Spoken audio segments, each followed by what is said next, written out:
Very good morning student. I am Professor Jasmine Faraz. Again welcome you on my channel. Today we'll see chapter number 4 lecture number 3.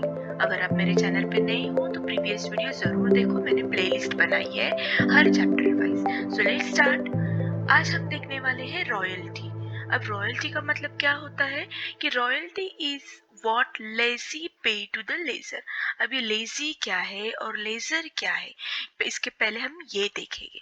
तो सी, lazy means he is the one who has taken the asset from the laser for utilization of purpose.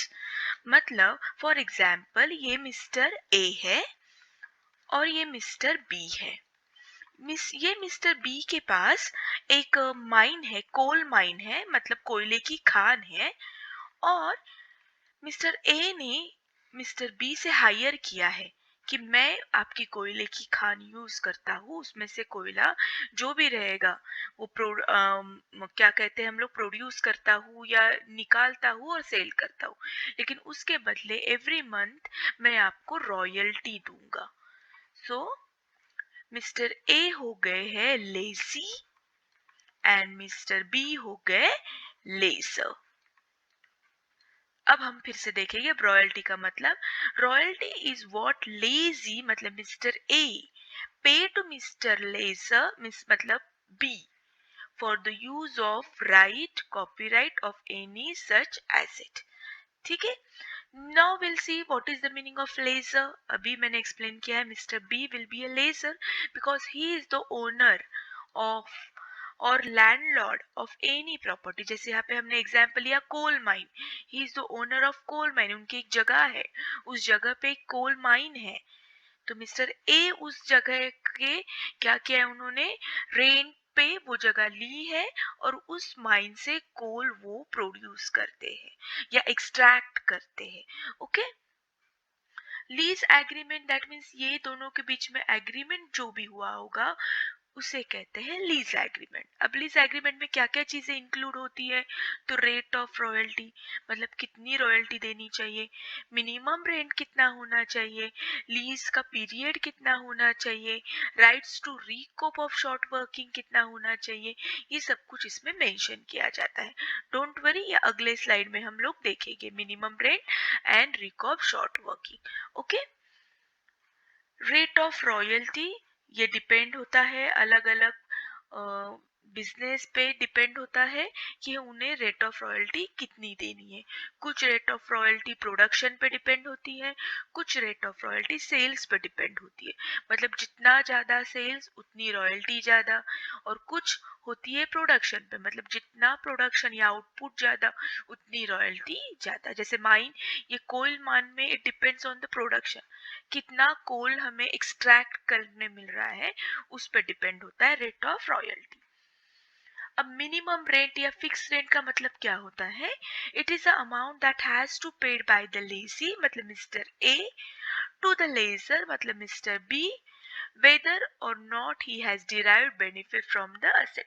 अभी हमने देखा कि mister A ने mister B से coal mine जो है, वो जगह जो है वो हायर की, तो मिस्टर ए जो भी रॉयल्टी पे करेंगे वो डिपेंड ऑन द प्रोडक्शन. लेकिन जब स्टार्टिंग में बिजनेस नया होता है तो प्रोडक्शन कम होता है, सपोज सिर्फ 5000 ही रॉयल्टी, लेकिन हर एग्रीमेंट में मेंशन किया होता है कि प्रोडक्शन कितना भी हो वहां पे एक सर्टेन लिमिटेशन होनी चाहिए रेंट की. तो इन दोनों में डिसाइड हो गया कि भले प्रोडक्शन कितना भी कम हो, मिनिमम हम आपको 10,000 रॉयल्टी देंगे. ओके. मतलब मिस्टर ए को कितना भी प्रोडक्शन हो, कम हो, लेकिन मिनिमम वो 10,000 तक रॉयल्टी देंगे. This is called minimum rent या फिक्स्ड रेंट.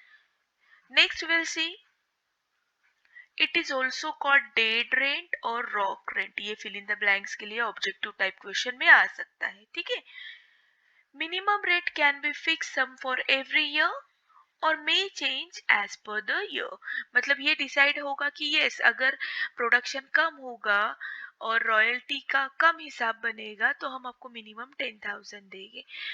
तो ये फिक्स्ड हो सकता है एवरी ईयर, या मे बी एग्रीमेंट में ऐसा भी लिखा जाएगा कि 5 years तक 10,000, फिर आहिस्ता आहिस्ता महंगाई बढ़ती है तो मिनिमम रेंट आपका होगा 15,000, फिर नेक्स्ट 5 years हम 15,000 रेंट देंगे, फिर उसके बाद और महंगाई बढ़ेगी तो 15,000 का 20,000 बनेगा, फिर नेक्स्ट 5 years हम आपको 20,000 मिनिमम रेंट देंगे। ठीक है, तो ये एवरी ईयर हो फिक्स हो सकता है या मे गेट चेंज। अब हम देखेंगे शॉर्ट वर्किंग। आई होप ये मिनिमम आपको समझ में आया है, तो ही आपको ये शॉर्ट वर्किंग समझ में आएगा। It is the excess of minimum rent over the actual royalty pay. जैसे मैंने यहाँ पे बताया कि जब हम नया बिजनेस स्टार्ट करते हैं तो स्टार्टिंग में हमारा प्रोडक्शन कम होता है, तो एक्चुअली रॉयल्टी, हमारी जो रेट ऑफ रॉयल्टी है वो बनती है 5,000, बट हमने डिसाइड किया है कि कितना भी कम प्रोडक्शन हो हम मिस्टर बी को लॉस में नहीं कंसिडर करेंगे, हम उन्हें मिनिमम 10,000 तो रेंट रॉयल्टी देंगे। तो ये दोनों का जो डिफरेंस है उसे कहते हैं शॉर्ट वर्किंग। मतलब यहाँ पे मिस्टर ए को कितना घाटा हुआ, एक्चुअल 5,000, बिकॉज बेचारे मिस्टर ए को प्रोडक्शन तो कम हुआ था, उसके बेस पे रॉयल्टी सिर्फ 5,000 ही बनती थी।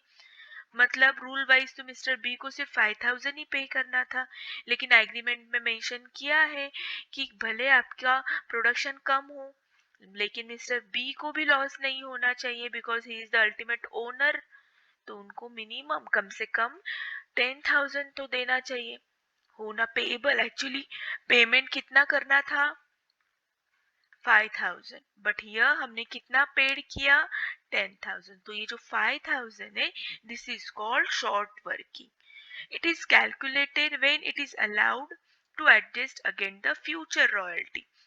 ये हम कैलकुलेट कब करते हैं, जब अलाउड करते हैं कि फ्यूचर जो रॉयल्टी है वो एडजस्टेड बाय द लेजर।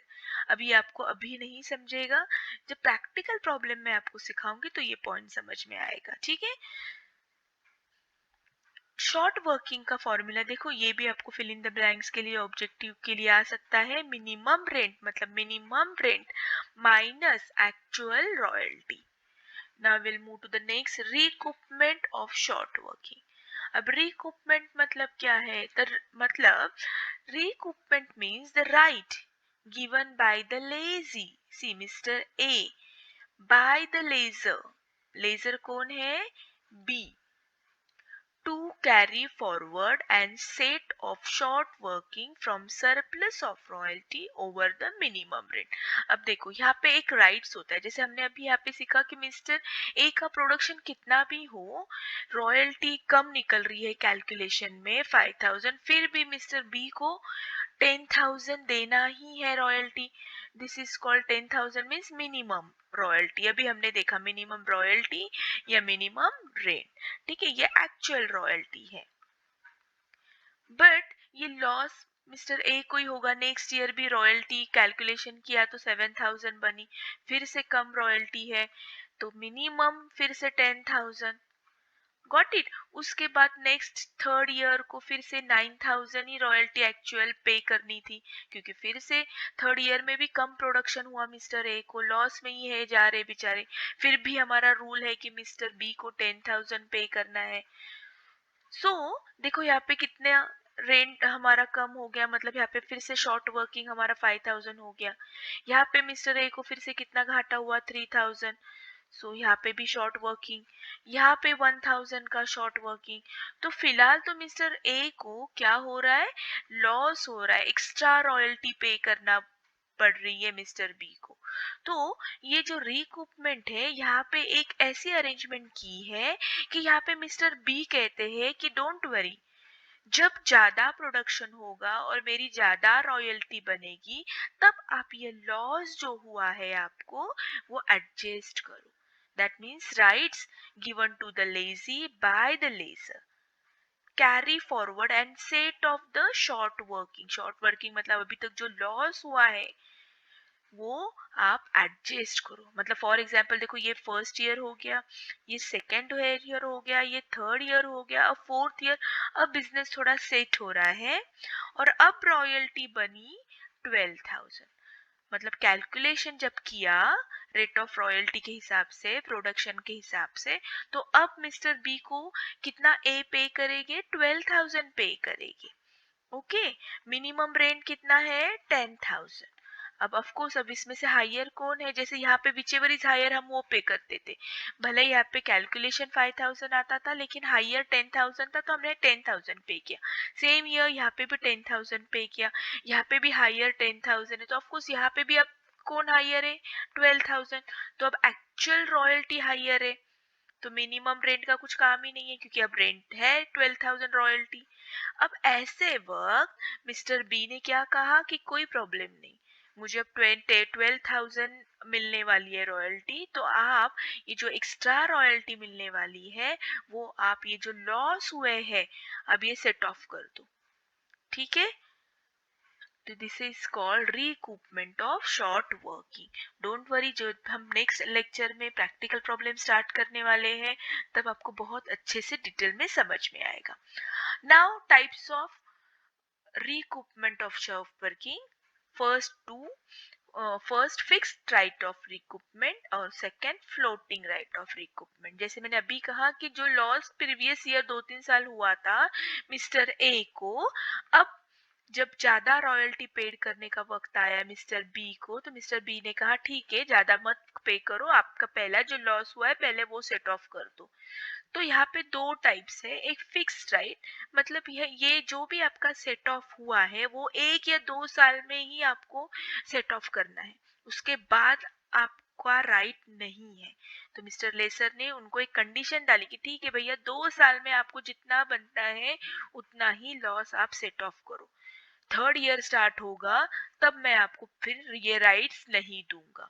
ठीक है, तो ये होता है फिक्स्ड। एंड फ्लोटिंग में क्या होता है, यहाँ पे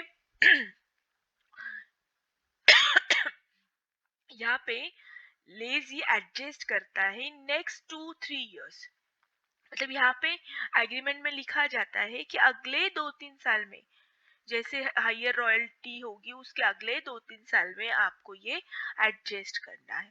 सो it depends on lessee and lessor. Okay, अब स्टॉपेज ऑफ वर्क, अब ऐसे भी कभी कभी होता है कि कुछ ना कुछ होता है, स्ट्राइक होता है, फ्लड आता है, जैसे कि अभी के कंडीशन में कोरोना हुआ। ठीक है, तो ये कोरोना पैंडेमिक सिचुएशन क्रिएट हो गई, तो ऐसे वक्त यहाँ पे मिनिमम रेंट भी क्या किया जाता है, कम किया जाता है। ठीक है, मतलब हमेशा बेचारा मिस्टर ए लॉस में नहीं जाएगा। ठीक है, तो मिस्टर बी को भी एडजस्ट करना होगा। तो मिस्टर ए मतलब जैसे मैंने कहा कि मिनिमम रेंट भली रॉयल्टी कितनी भी हो, अगर कम हो तो मिनिमम तो रॉयल्टी 10,000 देनी ही है। लेकिन ऐसे कुछ कभी कभी होता है कि स्ट्राइक होता है, फ्लड आता है, या कोरोना की सिचुएशन में लॉकडाउन में ये सब कुछ काम रुका था, तो अब मिस्टर ए यहाँ पे 10,000 मिनिमम रेंट नहीं देंगे, तो ये एग्रीमेंट में स्पेसिफाई किया जाता है। तो यहाँ मिनिमम रेंट भी थोड़ा सा कम किया जाता है, it depends on the agreement. So यहाँ पे अब मिनिमम रेंट होगा 8,000, बट उसी साल में जिस साल में प्रॉब्लम है, बाकी के साल में मिनिमम रेंट 10,000 ही रहेगा। ओके, तो आई होप आपको थ्योरी समझ में आ रही है, नहीं आ रही है तो फिर से वीडियो देखो, अदरवाइज जब मैं सेकंड वीडियो प्रैक्टिकल प्रॉब्लम का लेकर आऊंगी तो आपको समझ में आ जाएगा। Now will C revision of minimum rate. तो कैसे होता है, तो reduction of minimum rate, reduce करते हैं on the basis of fix percentage, मतलब पहले एग्रीमेंट में डिसाइड होता है कि अगर ऐसी कोई सिचुएशन आ गई तो मिनिमम रेंट हम 10% से कम करेंगे या 20% से करेंगे, और ये सब कुछ एग्रीमेंट में मेंशन किया जाता है। Okay, otherwise fixed amount in the year of stoppage, otherwise यहाँ पे डिसाइड किया होता है कि अगर फिर से ऐसी कोई सिचुएशन आएगी तो हम परसेंटेज नहीं, हाँ लेकिन पर्टिकुलर हम 8,000 तक कम करेंगे मिनिमम रेंट आपका, मतलब 2,000 कम करेंगे और उस साल हम आपको आप सिर्फ 8,000 ही देंगे।